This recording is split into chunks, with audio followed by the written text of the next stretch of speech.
It is really a wonderful privilege to be with you.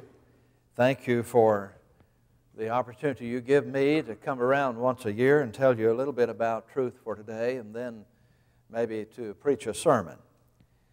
But I thank you for the wonderful support that you give us.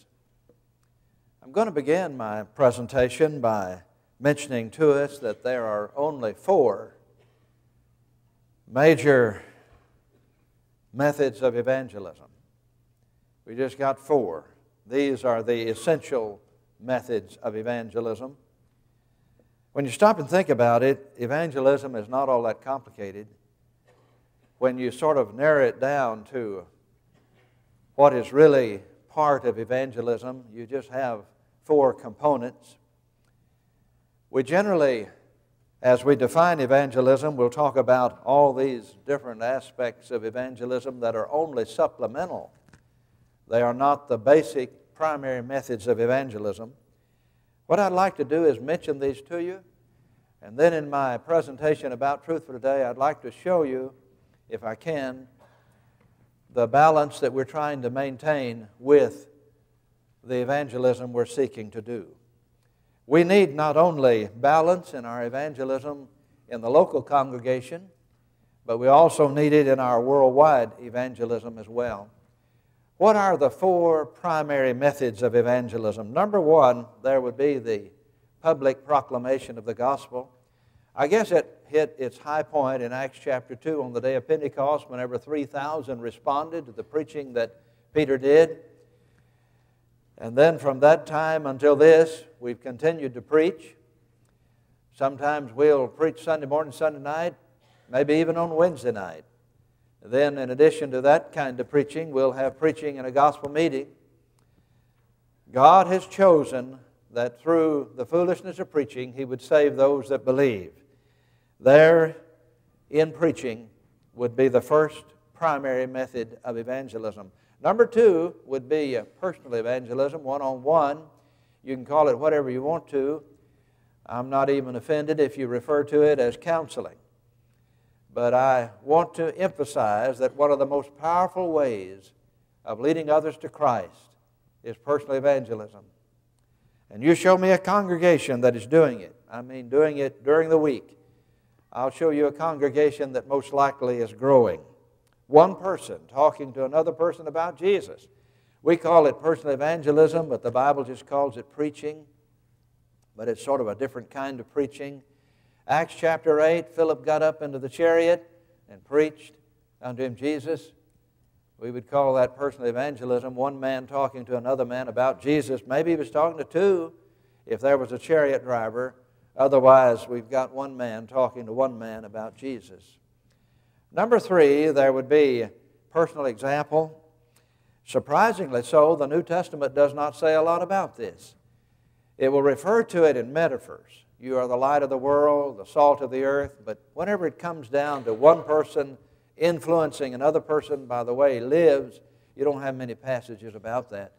1 Peter 3, 1 through 2 says that if a Christian woman is married to a non-Christian man, if she lives right before him, she might be able to win him without a word, the Greek says. Peter tells her how she is to live. He says she's to have a sense of modesty about her. She is to be submissive to him, even though he's not a Christian. And she is to have the right kind of heart. He says if she lives that way, there is a possibility that he will look at her life and be inspired by the way she lives, and maybe he will begin to ask questions then and eventually become a Christian. But as far as she is concerned in the matter, she will win him without a word. This is a powerful way of leading others to Christ. Usually it would be on the border of supplemental and basic evangelism. Number 4, there would be the written page. Whenever God gave us the divine revelation, He put it in book form for us, and we've been writing the gospel ever since. Now, may I emphasize this? These are the only 4 that we have. These are the only 4 we've ever had, and I take it these are the only 4 we ever will have. Whenever you think about TV, you're talking about a supplemental method of evangelism. The only way that you can have evangelism on television is for you to take one of these or two of these and put them on television. How about radio? Radio is a supplemental method of evangelism. You'll have to take one or two of these and put them on the radio to have an evangelistic radio program. We just got 4 ways to evangelize. The public proclamation of the gospel, personal evangelism, one person talking to another person about Jesus, personal example, and the written page. I'd like to illustrate this on the local level, if I may.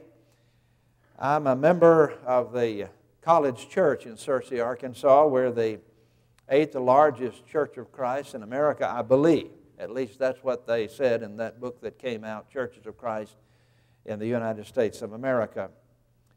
But here was a church, 1,500 members, who was only baptizing about 12 or 15 a year. And really those we were baptizing into Christ were our children that just naturally came along through our Bible classes. We were not penetrating the community at all. And so we decided we would set up some kind of program. We didn't know exactly what to do. And maybe what I'm going to suggest to you wouldn't work here. Maybe it's just unique to the college church. But we decided that we had to figure out some way to get out into the community and meet the people who are around our building at least. And we decided that we would put together a meal that we would serve on Monday night and just invite the people who lived around us to come and eat with us. And our resolve was that we would have somebody, a member of the church, seated beside every visitor that we had. We didn't want anybody to sit alone.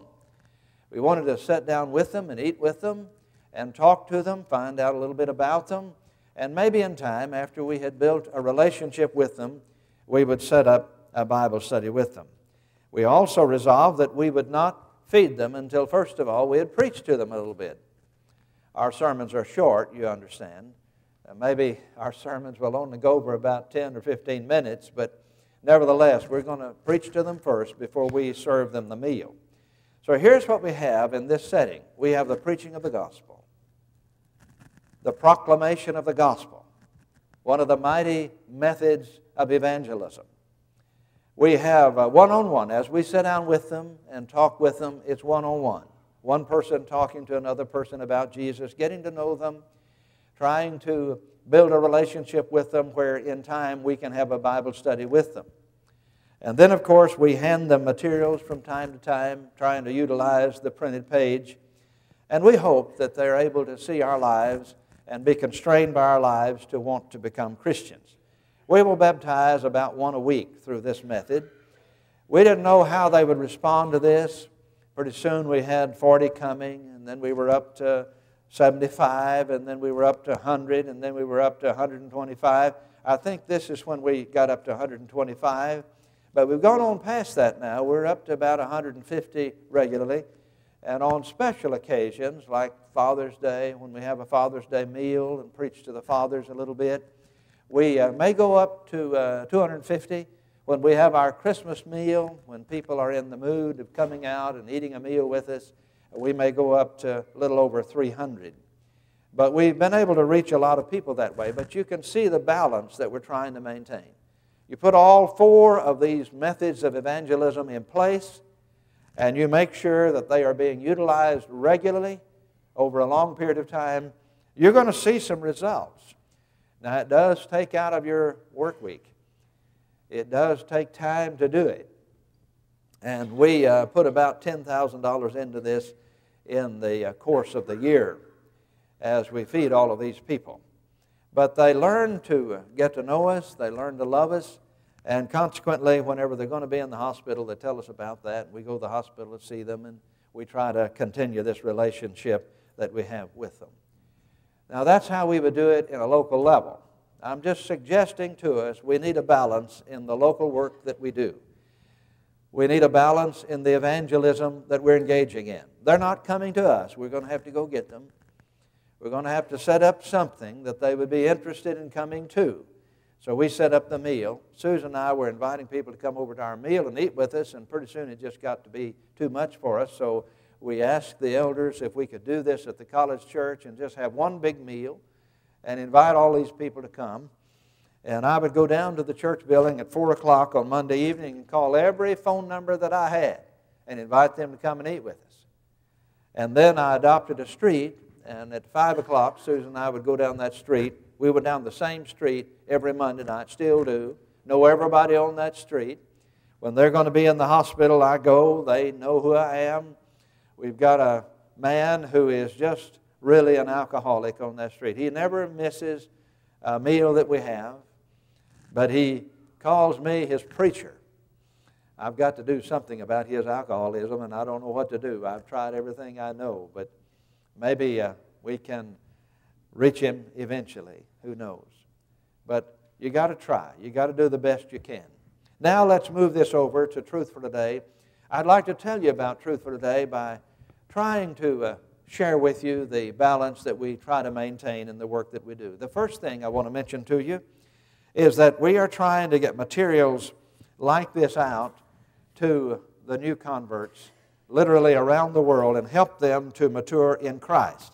I believe the hardest part of the Great Commission is the middle part, where our Lord said, "Go therefore and make disciples among all the nations, baptizing them in the name of the Father, and the Son, and the Holy Spirit, teaching them to observe all the commandments that I have given to you, and lo, I'm with you always, even to the end of the earth." It's pretty easy at times to baptize people. We can testify to that. In Chrch, Arkansas, we baptized a lot of people. But now we've come to realize it's not enough to just baptize them. You're going to have to walk with them. You're going to have to nurture them in order to help them remain faithful to the Lord. Some come to us and know very little about the Bible. They don't say Acts 2:38, but they call Acts 2:38 the address of the passage.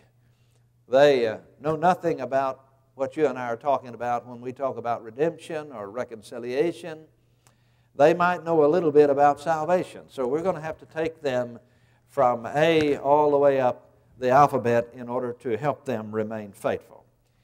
We were in a campaign in 1994 in Donetsk, Ukraine, a city of about 1 million in population. We had 11 campaigns going on simultaneously.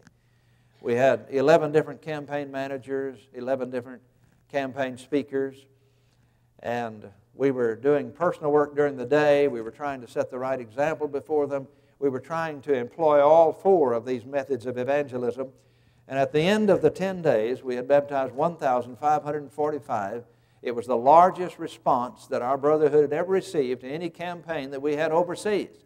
We had to come out on buses, and when we got on those buses to come out, we had 206 American Christians who were on the buses coming out.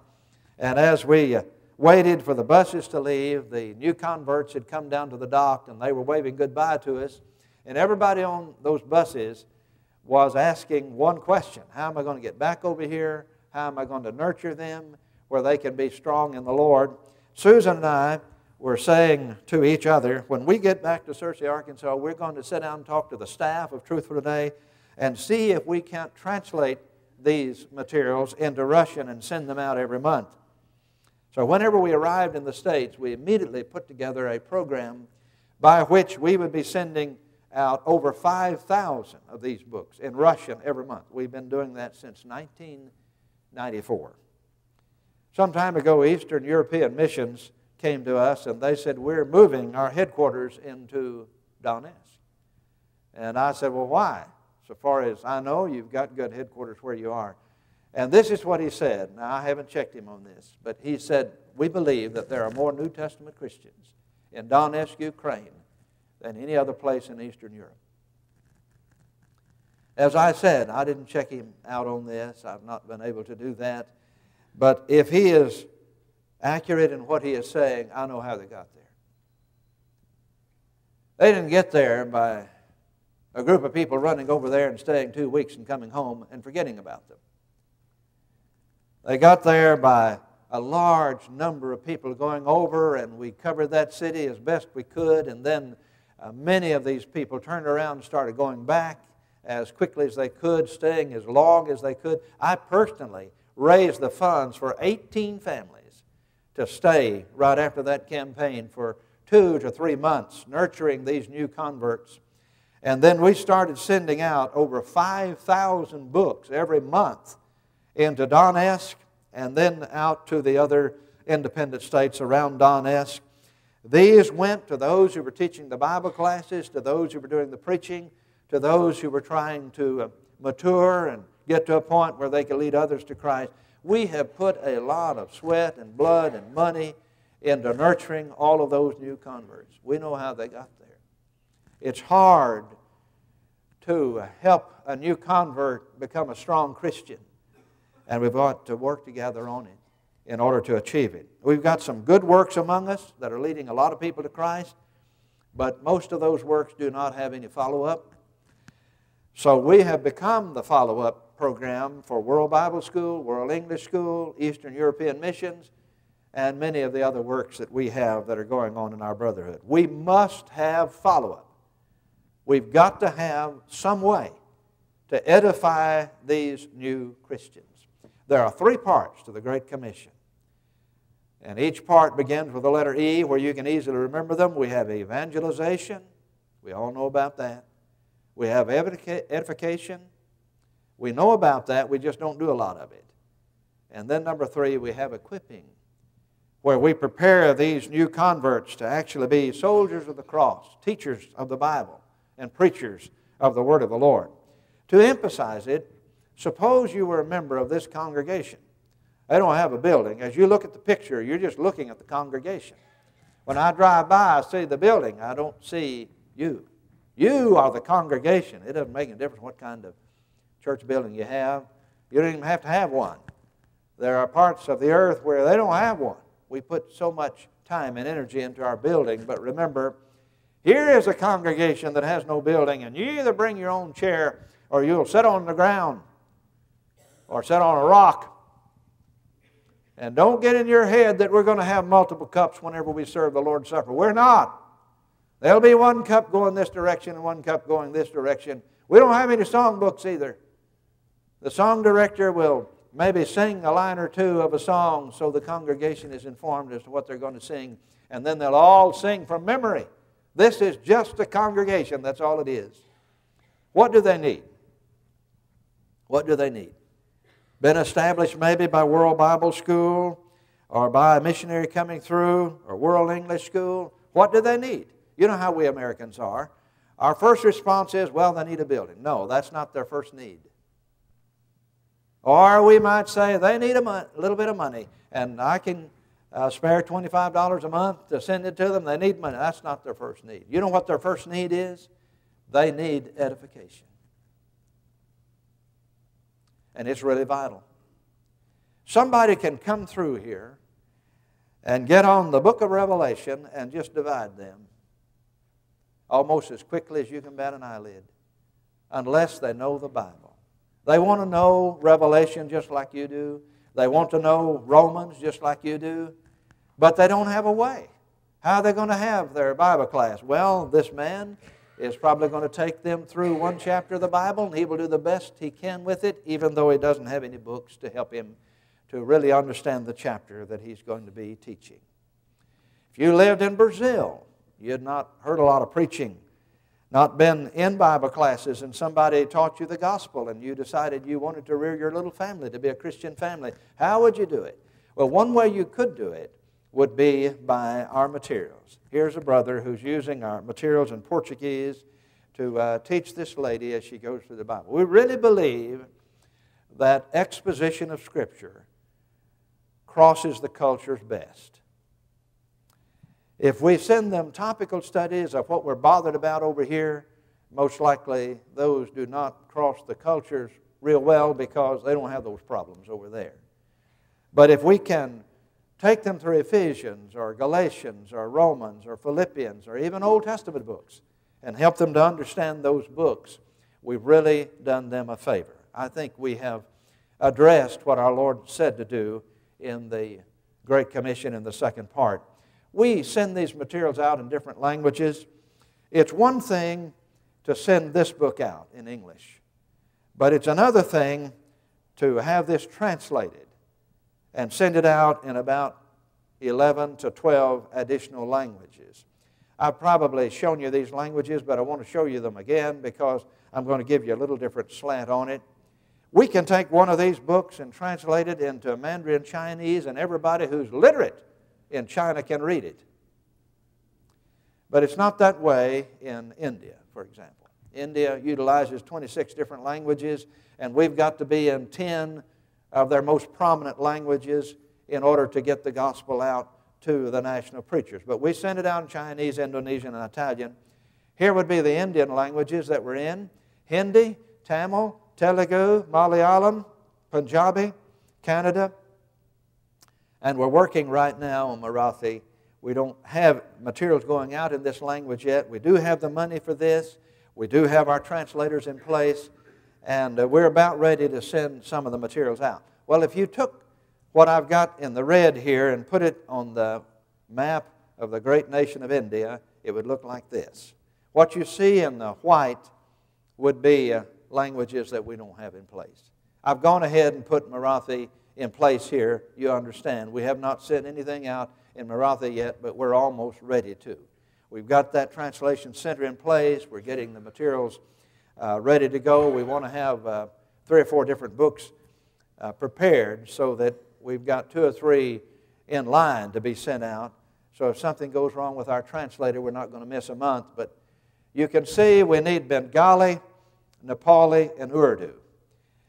I think we're pretty close to getting the funds for Bengali. We don't have any funds for Nepali and Urdu. But if we could get together all the funds we need for Bengali and Nepali and Urdu and get our translators in place and begin to send materials out, then we would have the India map that looks like this. And this is something that I want you to commit to prayer. I don't know why we can't do this. I don't know why our brotherhood can't do it. If we were able to do this, this is unheard of. It has never been done in the history of Christianity. So far as we know, it has never been done in the history of Christianity. Nobody's doing it, even in our world today. This would give us at least an open door of sorts for every portion of the great nation of India. And remember, India is the second largest people group on earth. I mean, here's where all the people are. If you are serious about evangelizing the earth, if I'm serious about evangelizing the earth, let's go where the people are.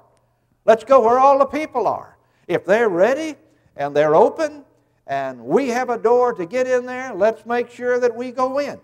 We ought to run to those opportunities that come to us to reach out to the masses of the people. I mean, we ought to run to them. With the blessings that you have and the blessings that I have, with the money we have stored up, all of us, I'm talking about all of us, whenever an opportunity like this comes around, we ought to just run and say, tell us how we can help. Because we want to see the gospel go forth into all the earth. If we're not doing that, if we don't have that mindset, I just imagine we've got a dead cell in our spiritual battery. We need to go back and reread the Great Commission. We need to go back and see what the Lord has literally asked us to do. And whenever somebody comes to us and says, I'm ready to go, I'm going to go overseas to do mission work, I'm going to spend the rest of my life doing it, all right, let's run to him and say, all right, we're ready for you to go and we will be glad to help you. And you just tell us what you need and we will see that you get it. Even if we have to sell our car, we don't plan to go. Do you plan to go? I know you've got Nick that's going. Do we have others? I know you young people may speak up and say, yes, I'm going. Anybody here plan to go other than Nick?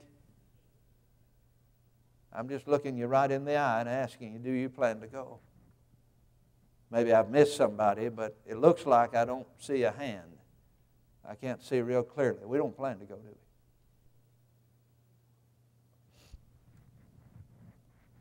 Well, I ask you, if we don't plan to go, how do you think we're going to evangelize the world? How do you think we're going to be able to do what Jesus has asked us to do? I maintain that if we're not going, we better make sure that the gospel's going somehow, some way. And I'm putting before you today, right now, before your very eyes, a possibility of our going through doors that are open to us in every part of the great nation of India. What are we going to do about it? Let's make sure that we don't let opportunities like this get away from us, because these are fantastic moments in human history. When you and I are coming face to face with the challenge that Christ has given to us, we know we can do something about it. We know something wonderful will take place if we walk through those doors. And so it's up to us. What are we going to do about it? What are we going to consider to be most precious in our lives? Will it be our retirement? Will it be our grandchildren? Will it be the house where we live? Will it be the job that we have? What are we going to consider to be most precious in the kingdom of God? Will it be the evangelization of the earth and the edifying of those who are Christians in other lands, and the equipping of them where they can also go out and preach and teach the gospel? We send it out in French, Spanish, Russian, Portuguese, and Arabic. These are the languages that we have right now. We're trying to be in those languages that are spoken by 100 to 150 million people or more, where we're going out to the masses of the earth with the literature and materials that we're sending out. It's one thing to send one of these over to the printer and say, reprint it. That's pretty easy to do. But we do about 12 new titles every month that have to be written, they have to be proofed, or they have to be translated and proofed. But 12 new titles. I don't believe anybody else in our brotherhood is doing this.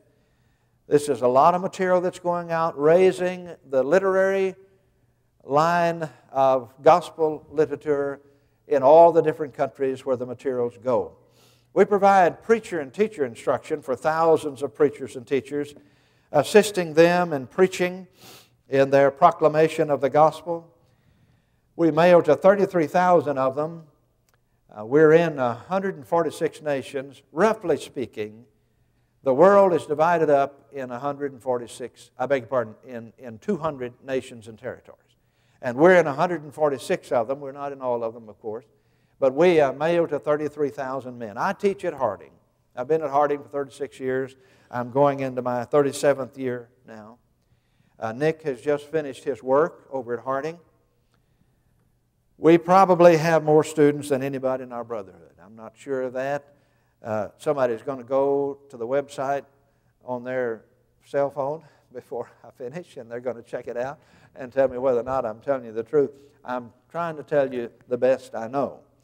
But we probably are the largest. But if you took all of the students that we have at Harding and coupled them with the students we have at Abilene, and coupled those two groups with the students we have at Oklahoma Christian, and you couple those three groups with the students we have at Pepperdine University, and you couple those four groups with the students we have at David Lipscomb, and you couple those five groups, I think it would be, with the students we have at Freed Harbin, you wouldn't have 33,000. Check me out on it. We're talking about a mighty host of men scattered out all over the earth in 146 nations.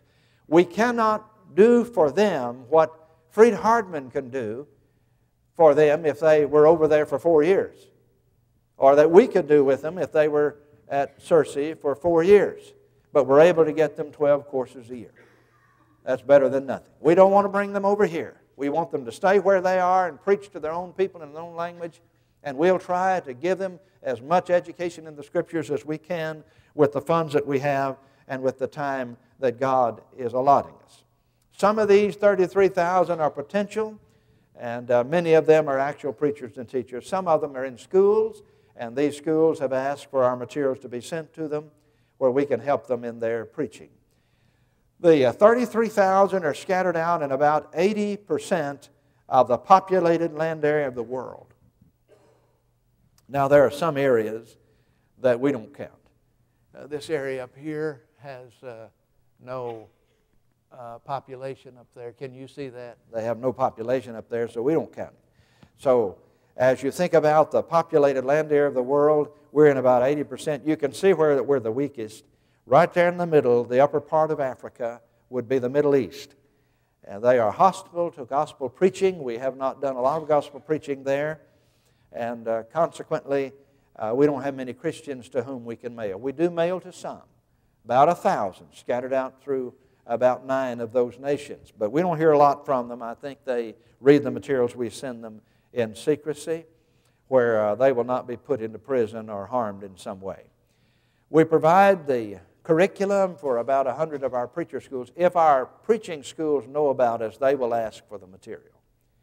We don't want to impose. We don't want to send our material if they don't want it. But if they ask for it, we will send it to them. Some of these schools are really primitive. They meet out under a tree. They have no building. The teacher is somewhat unprepared. He's gotten the best education that he can get, but here he is trying to do his work. And if we can send him a curriculum where he can read it and then teach it to the young men he has before him, and maybe give them a copy of the materials that he would be teaching, that just makes his school much, much better. And we provide these for all of the schools that ask for them. I've estimated it at being a little over 100. I wanted to say a word about the commentary series. We're at number 23 now. We're trying to do a commentary set on the whole Bible. You, brethren, have been so helpful to us. We just finished with Numbers. We've got the first volume of the Minor Prophets coming out very soon. And then we also have the third volume of Psalms, which I'm doing, that I've already turned over to the proofreaders, so it should be out pretty soon. But this is something that we think a lot of. We're in the process of turning it into a reading-based school of biblical studies, where you can set up a preacher school anywhere you are by use of these commentaries. I believe our brotherhood needs a preacher school that has 3 characteristics to it. Number 1, it's inexpensive. Our daughter and her husband are full-time missionaries in India, and they told me when I was over there, we really need a school. And I said, well, why don't you ask one of these preacher schools in the States to come over and set up a school? They said, we have. But you know what they want in order to set up a school? We've got to rent a building. We don't have any money to rent a building. And we've got to raise the funds for 2 full-time teachers. We don't have any money for that. The school was just too expensive. We need an inexpensive school. Number 2, we need a portable school where you can put it anywhere. And we need a school that has considerable in-depth to it, where we're really taking them through the Bible. We're really grounding them in the text of the Word. So we decided that we would put one together. We have it together now, and it's being used in several places. I wanted to show you a picture of Teresa and Craig and little Anna. This is an old picture, kids. I'm showing this to you, all you teenagers. I wanted you to see this because Teresa is just a common American girl, and she's a missionary. She's over in India. They live the way they live. They don't have a car. They don't have a television. They don't have a bed. They sleep on the floor. They roll out a little pallet and sleep on it. It's about that thick. Anna didn't know what to do whenever they came on their furlough to America, and we put her in a bed. She had never been in a bed before. But they're trying to evangelize in Mumbai. Mumbai is the largest city in all of India. It's the 5th largest city on earth. Mumbai, the city of Mumbai, has 6 times the population in that one city that we have in all of Arkansas. We've got a little over 3 million. They have about 20 million in that one city.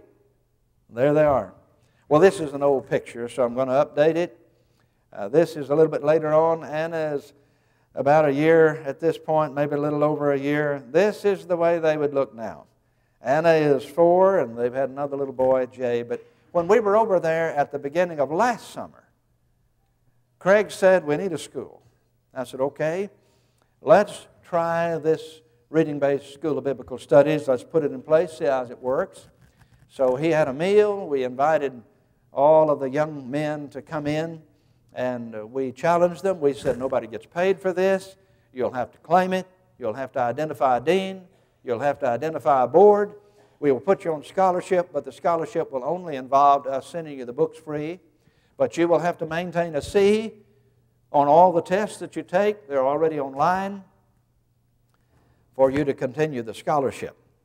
Anyway, they put it together and they ran with it, and they've got a good school going. They've started another school. This is the first school that they started. I've taught in all of our schools for preachers at Harding. And when I was over there last Thanksgiving, when little Jay was born, they said, we want you to go out to the preacher school and give them a lecture on Matthew 24, the fall of Jerusalem. So I did. And I was so impressed with these young men. They have to read 75 pages a week. They've kept their jobs. They're reading at night the 75 pages. On Saturday they meet. They take their test. They grade the test. And they go over what they've missed. I think it's really a good thing.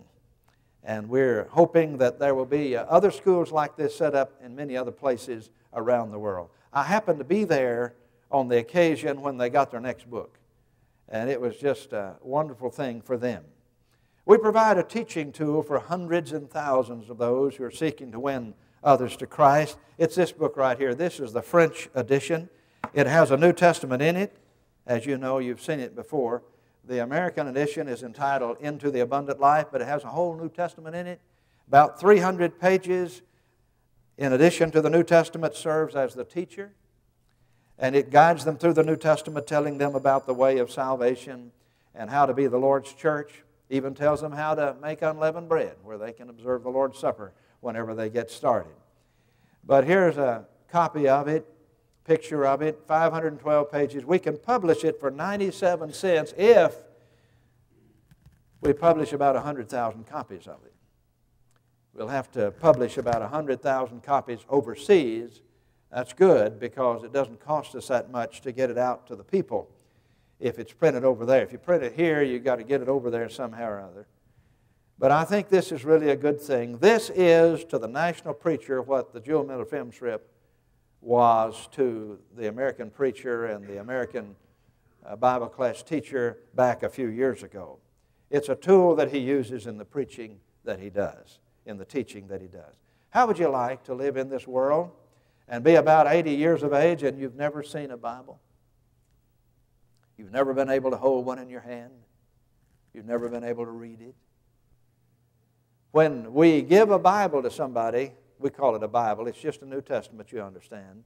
But it's got 300 pages on how to become a Christian. When we give one of these to people, they say, you mean I get to keep this? You mean this is mine to keep? Yes, you may keep it. I live at 109 Indian Trail. Nick Maynard lived at 107. And 2 doors down lives a doctor by the name of Richard Duke. Richard Duke has missionary work in his blood. Whenever he gets a moment, a few weeks that he thinks he can take off, he just grabs his suitcase that he keeps packed, and off he goes to Africa. And he tries to go way out in the upper part of Africa where maybe the gospel has not gone. But we fixed him.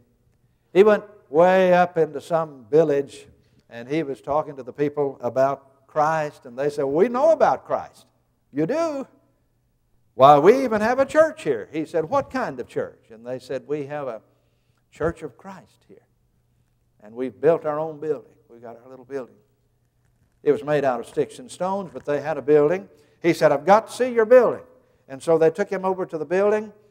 And remember over there, buildings don't have anything on the inside. You know, it's just sort of a shell-like building. I know I've got to quit. But anyway, nothing was on the inside, no chairs. You bring your own chair when you come to worship service.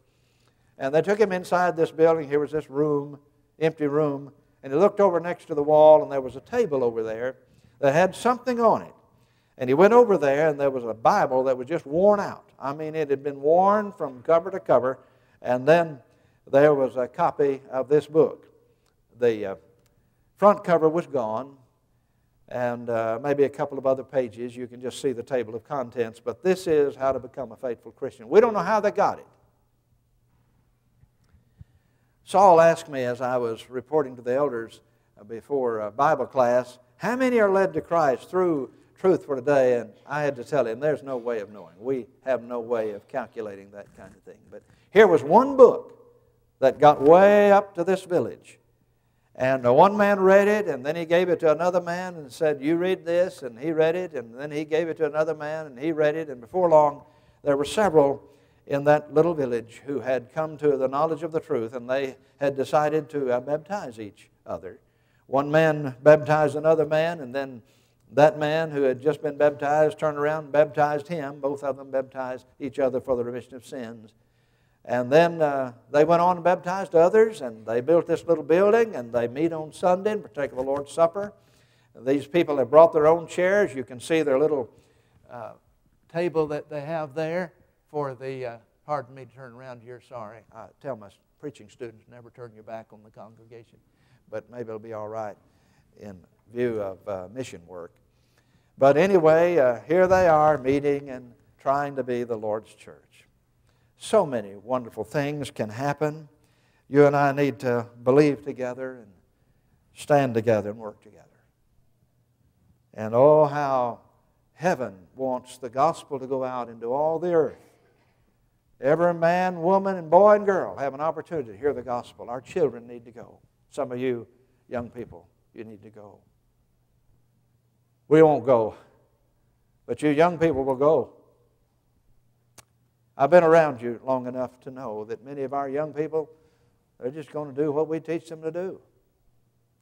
And one of these days, your daughter's going to come to you and say, I'm going to Africa, or I'm going to India. And those are wonderful moments. You'll cry,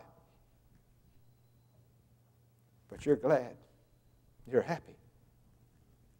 Somebody has to go. Who's going to do it? What are we going to tell Jesus whenever we see him? I figure the first question he's going to ask those of us who have lived our lives in America, enjoying all of these benefits and blessings, what did you do